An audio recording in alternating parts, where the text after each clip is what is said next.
Everything started when I stumbled across an old Super 8 film that had amazingly been left intact inside a camera I bought at a local car boot sale.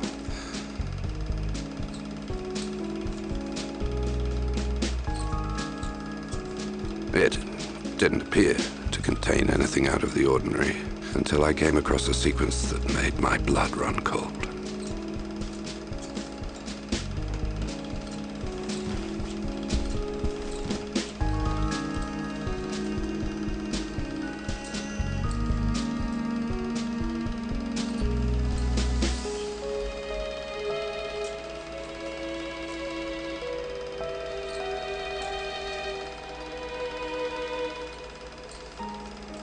The cameraman saw something that he shouldn't have, and obviously suffered the same fate.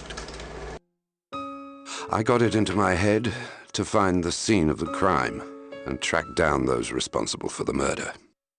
I decided to start this logbook without a clue as to where it would lead me.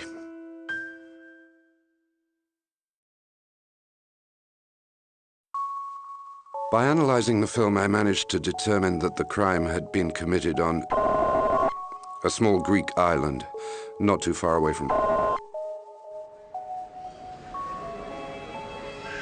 I tracked down Karen Gijman on the internet, the daughter of the amateur cameraman. The film came as a huge shock to her. 30 years after the incident, this camera film was the only material evidence that could explain the disappearance of her father.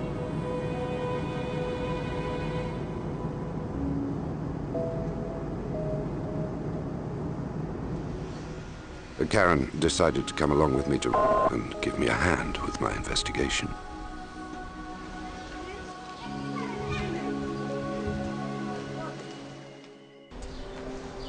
Whilst searching through the archives of the local paper, the heading of an article published in the summer of 1975 caught our attention.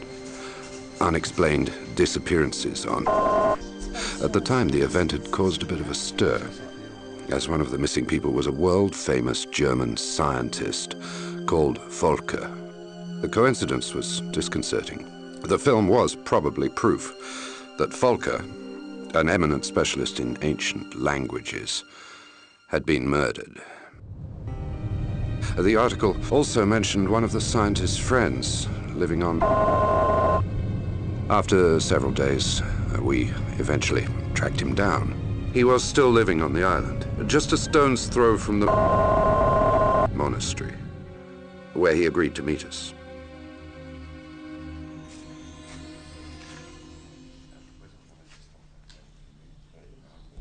Our witness had been in contact with Volker just a few days before he disappeared.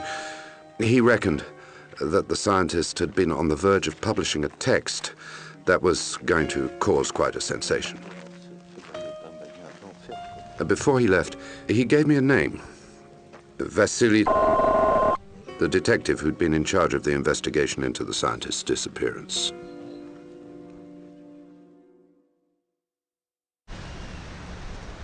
Vasily initially refused to speak to us, but our dogged determination finally paid off, and he agreed to meet us 2 days later. Coffee. What about you?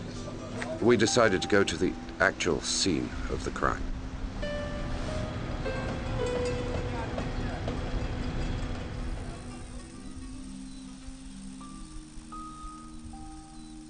After a few hours by boat and then on foot, we found the exact place where Volker, and obviously Karen's father, had been killed.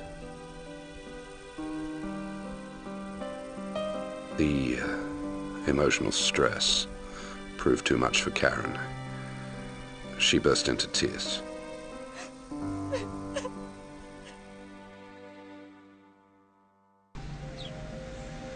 At 10 o'clock, at the shipyard.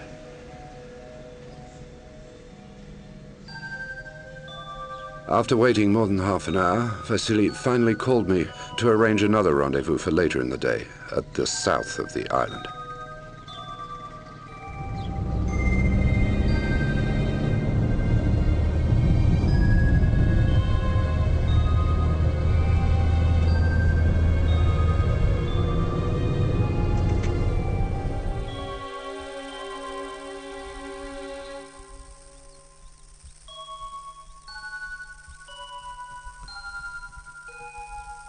He eventually turned up just before 6 o'clock in the evening and asked us to follow him. No camera, no camera.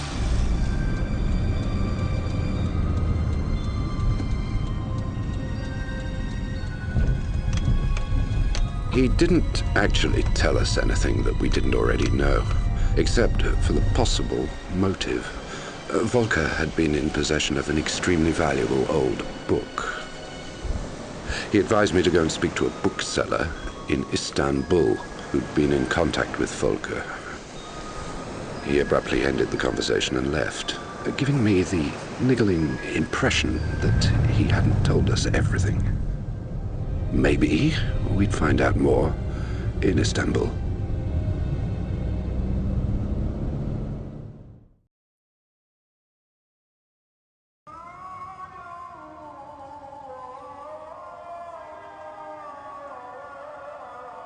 Istanbul. As soon as we got there, we went to the address that we'd been given.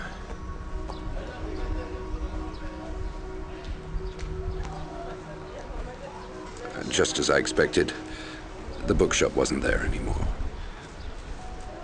Okay, I must ask somebody. After questioning a couple of the neighbors, I managed to find out the name of the previous owner of the bookshop, who'd since set up a stall for second-hand books in the bazaar. It was too late to go there now. We wound up in the district famous for its large mosques. Would we manage to find this famous bookseller 30 years after the murders had happened? We hadn't seen his name in the telephone directory. The stallholder was our last hope.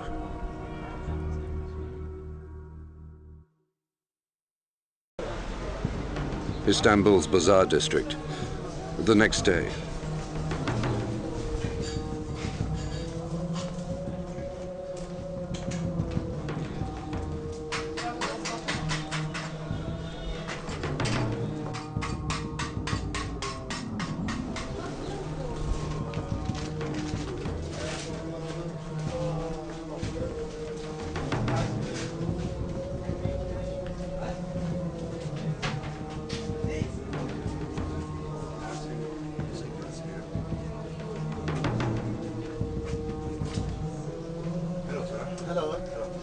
Luck was on our side. The stallholder knew the man we were after and gave us his address. Thank you very much, sir. Thank you, sir. Okay, thank you. Bye. The old bookseller lived on the other side of the Bosphorus River. We phoned him, and he agreed to meet us that very afternoon.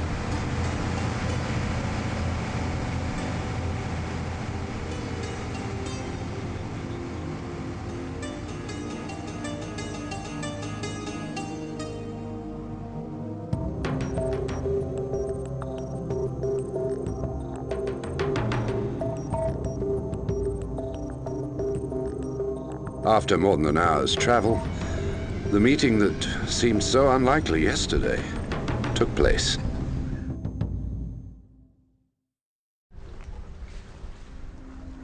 The old bookseller had fond memories of Volker, an idealist whose entire work was dedicated to passing on ancient texts. In the early 70s, he'd seen him in possession of an extremely old book describing the solar cult. Some collectors attributed this work to Hermes Trismegistus himself, the founding father of alchemy.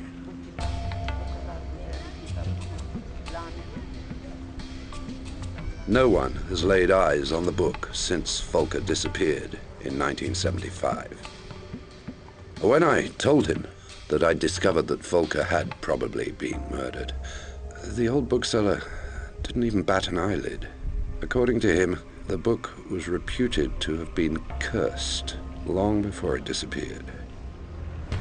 Well, I was fascinated by what I'd found out. Before going any further with my investigation, I decided to publish an article about Volker as soon as I got back to Paris. But for the time being, Karen still didn't have any idea as to who might have killed her father.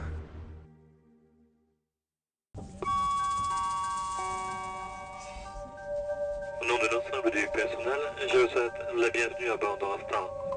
Notre train desservira un gardage sur... Several months went by after my article on Volker had been published. Karen had returned to Amsterdam, but kept in touch. After several weeks of investigating, without coming across the slightest lead, I gave up on ever trying to get to the bottom of Volker's murder. I was working on a report in London when I happened to come across an article in a local paper that rekindled my interest in the Volker case. A student at had been murdered. The mention of an esoteric ritual associated with the solar cult was cause enough for me to set out for that very evening.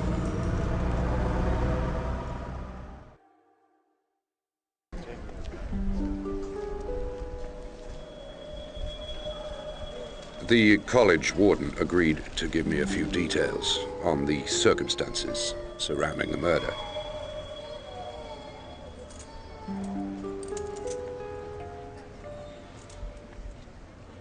The murderer had apparently gained access via a secret door and strangled his victim during some sort of macabre ceremony. The warden gave me the telephone number of the inspector leading the investigation. We arranged to meet at a pub in Enfield. Are you Jack Lorski? Yeah. I'm Michael Finson from Scotland Yard. I've got something for you. We found the girl in the basement. It was horrible. Looked like some kind of ritual murder. She'd been strangled with a rope. She had a burn mark on the front. A symbol, like a female symbol. You know, the cross. These are the pictures.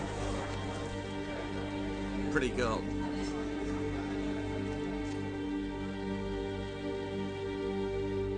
A sect? A role-playing game that went wrong?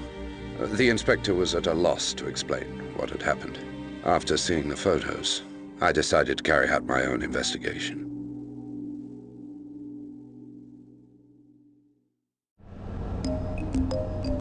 Questioning Helena Whitford's friends and family didn't get me anywhere. However, it wasn't until a few weeks later that my attention was caught by an article in an Italian paper about a Dominican priest who had been murdered in... There were so many similarities between the two murders that I decided to set off for Italy.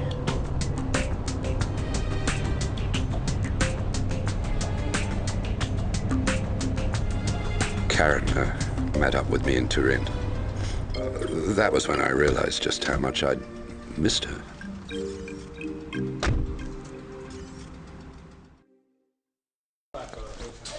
I phoned up the journalist working for the local paper, who agreed to take us to the church in the old part of town, which is where the murder had been committed. The victim had been found in the monastery's cellar with his throat slit. Once again, esoteric symbols had been left on the body, along with the words Sol Invictus, written in blood. The journalist told us that the victim had been suspected of belonging to a fundamentalist movement. She called one of her colleagues, who'd had more involvement in the case. He agreed to meet us in Rome 2 days later.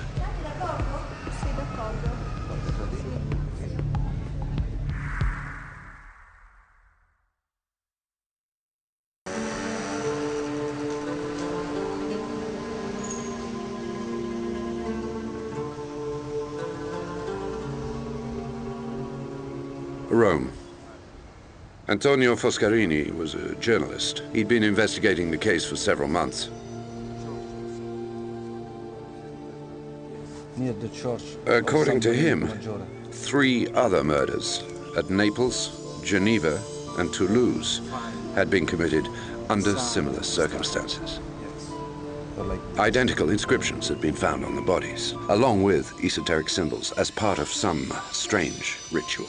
As far as Antonio was concerned, it was an open and shut case. This was in Geneva. All the murders were the work of a madman or a bunch of fanatics inspired by some satanic cult. France.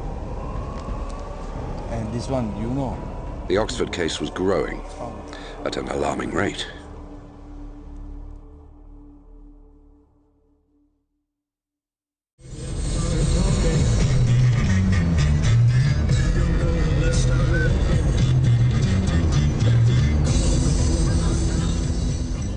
Hey, Karen, look at that.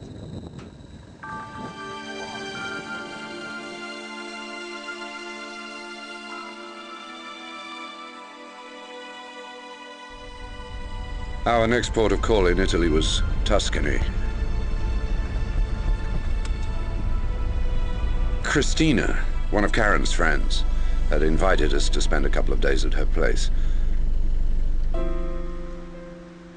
Based on her keen interest in esotericism, she gave us her interpretation of the facts.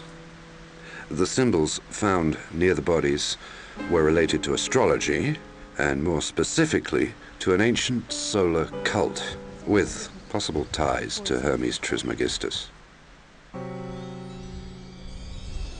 The one thing that all the crime scenes or victims had in common was religion. The amount of religious and esoteric overtones had to be the key to the mystery.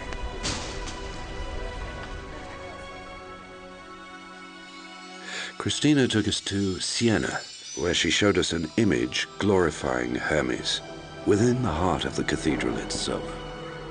She believed that this representation highlighted the frequent connections between the church and magic during the Renaissance. There was a chance that the solution to this mystery could be traced back to this particular era.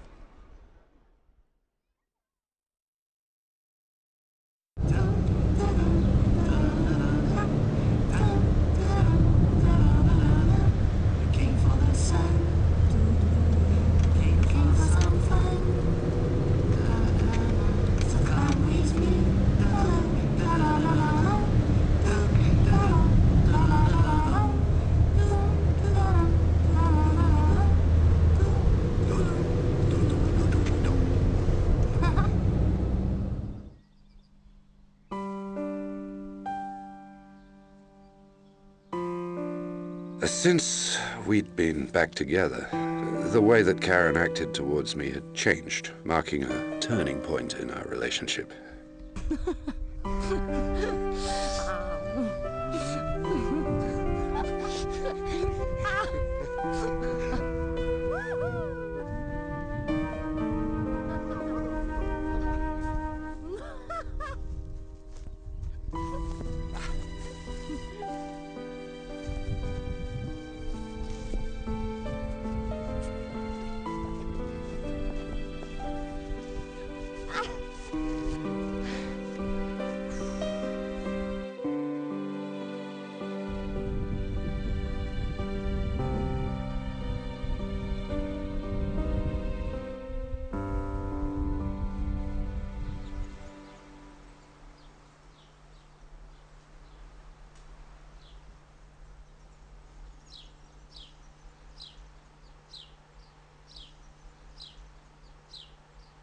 Our investigation was playing second fiddle to the moments of happiness that we'd been sharing together.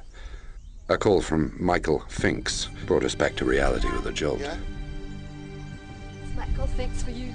Oh, The inspector that I'd met in Enfield had some important news for me.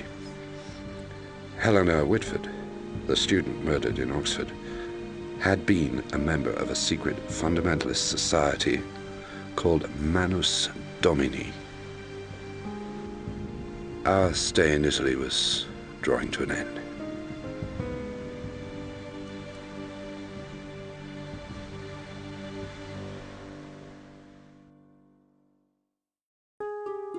Like any secret society, Manus Domini was not in the habit of divulging information on its activities. We'd hardly made any headway into our investigation in over 3 months, but that soon changed when we received an email that was to plunge our lives into a nightmarish world. It's really strange. This highway. The email was full of strange symbols and mentioned the outbuildings of an old deconsecrated abbey alongside the motorway to the east of Paris.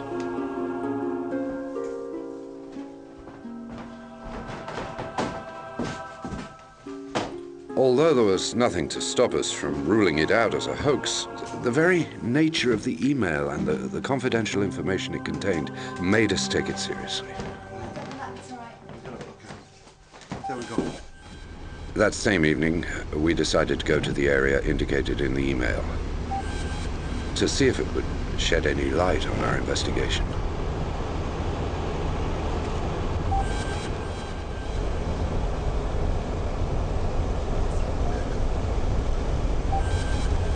To the map. Okay. Yeah.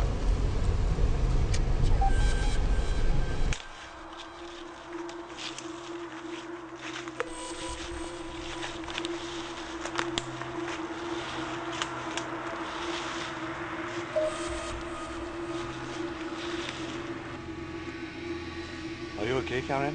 But what do we do? I don't know. Am I supposed to go that way?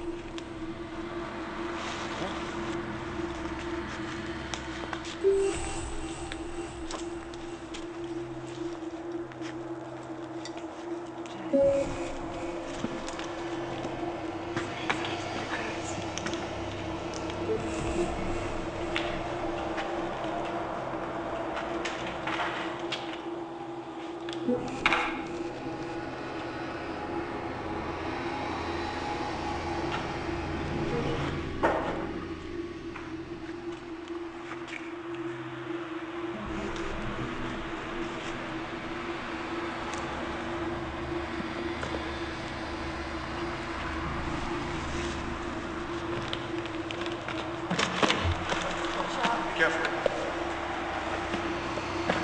This place gives me little creeps, Jack.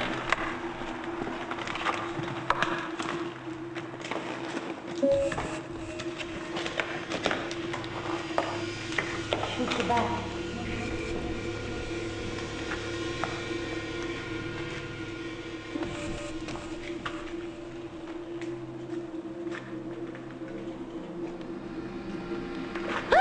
Jack, that's the corpse. Oh my God.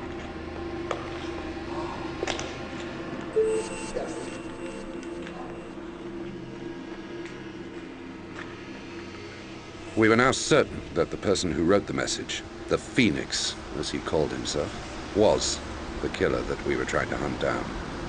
The police were quickly on the scene and confiscated our cameras.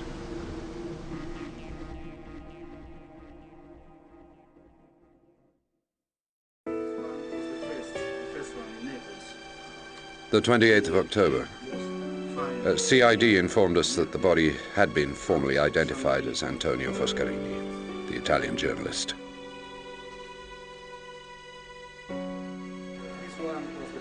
The investigators believed that there was every chance we'd be next on the Phoenix's list. They strongly advised us to notify them if there were any new developments. Despite their warning, we continued with our investigation. The 25th of November, we were convinced that we'd find an important clue at the crime scene, so we decided to go back there in broad daylight.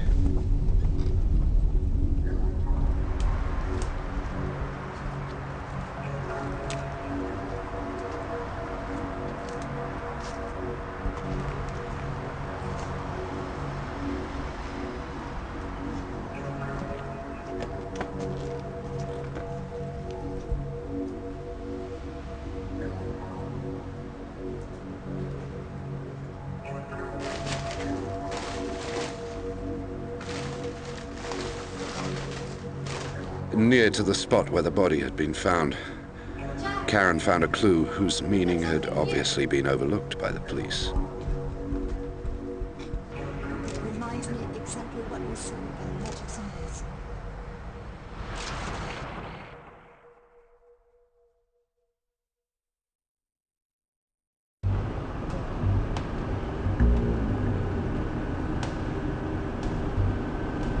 The solution was suddenly there, right under our noses.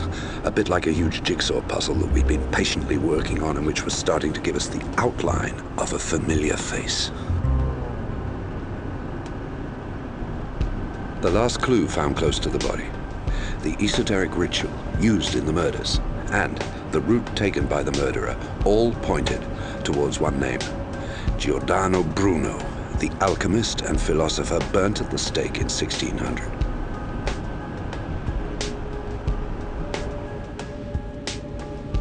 Two other murders in Germany confirmed our theory. We went straight to the airport to catch the next flight to Prague. Time was of the essence. Yeah, good evening. We'd like to know if you still have the flight to go to Prague tonight.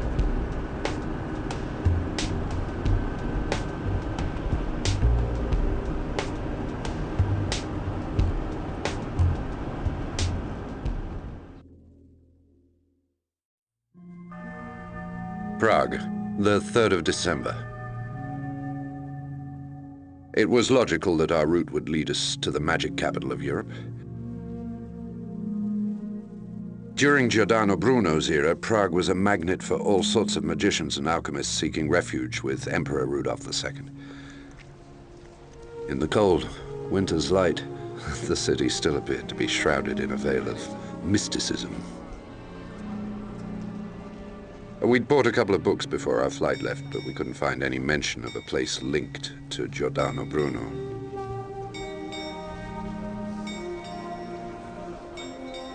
Nevertheless, the tomb of his old enemy could be found in one of the city's most well-known churches.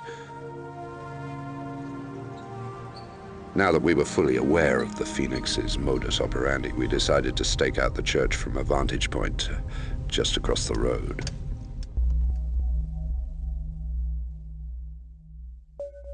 A few hours later, the bitterly cold weather drove us back to our hotel. We should come back now. It's really useless. It's so cold.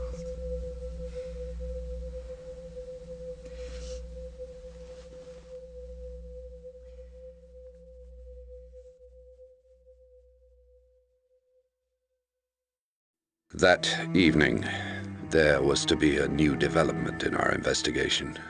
Just as Karen, still numb from the cold, fell asleep at my side. Whilst leafing through a book, I came across the place where had lived. I decided to go there straight away, leaving Karen to sleep.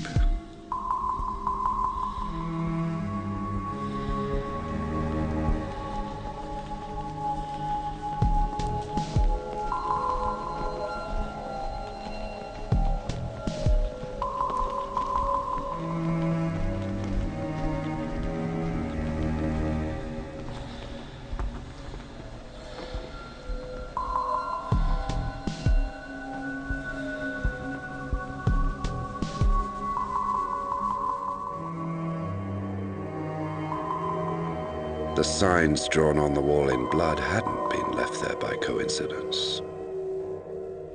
I alerted the police, dreading to get news that a new body had been discovered.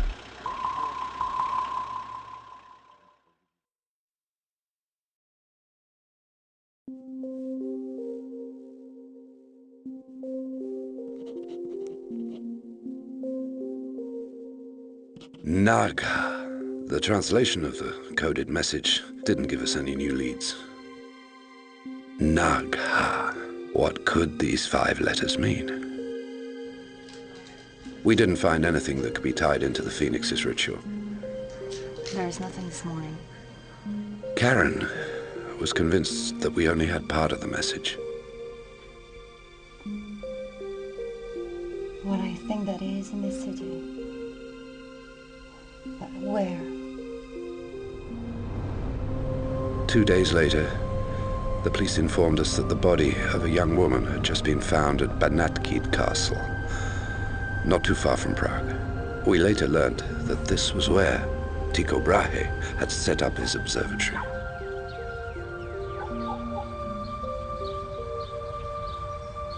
We were quickly on the scene, but there was no way that we could get near to where the body had been discovered.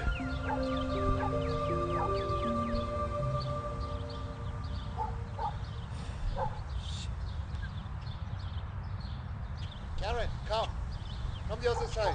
While scouring the surrounding area, we stumbled across a clue that was to play a decisive role in our investigation. The same strange and macabre signs had been made in the snow, giving us the second part of the message.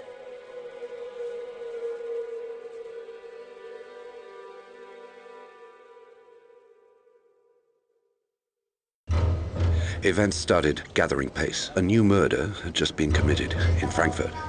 We decided to get on the next flight to Venice.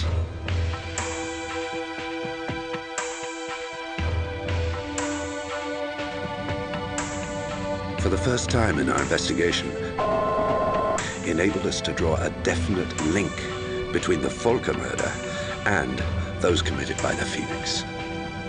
In 1975, Manus Domini took Volker out of the picture to stop him going public with the cursed Book of... Several years later, the Phoenix discovered my article on the Volker case and decided to avenge his death by identifying with Giordano Bruno.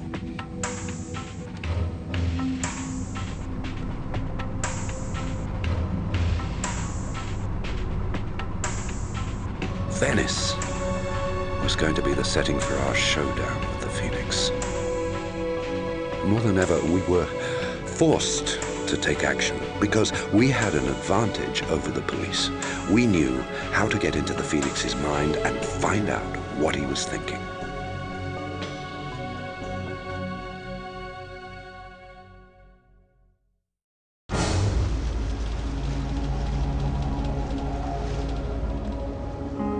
Giordano was denounced to the Inquisition in Venice by Giovanni Mocenigo, leading to his downfall.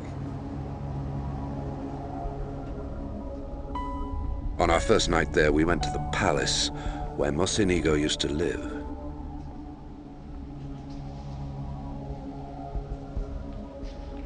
We decided to stake out the palace all night long.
We returned to the hotel at 7 in the morning, tired and with nothing to show for our efforts.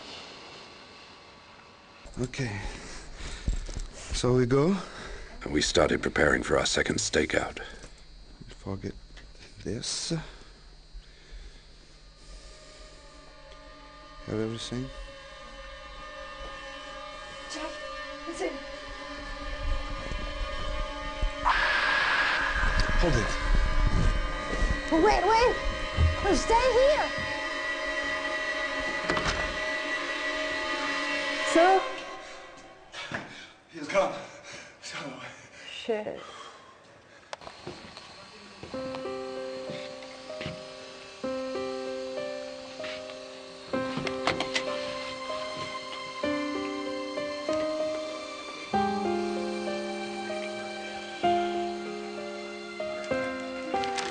It had been several days that we'd been eagerly waiting for the next event to happen.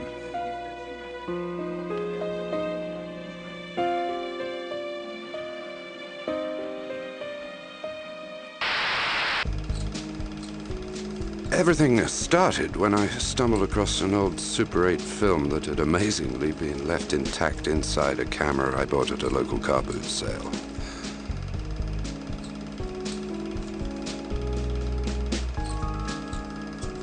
It didn't appear to contain anything out of the ordinary until I came across a sequence that made my blood run cold.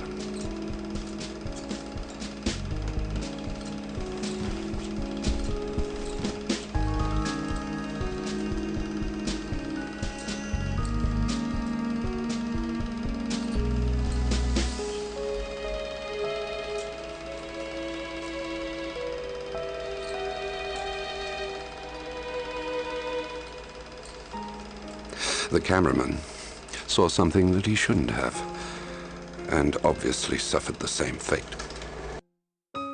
I got it into my head to find the scene of the crime and track down those responsible for the murder. I decided to start this logbook, without a clue as to where it would lead me.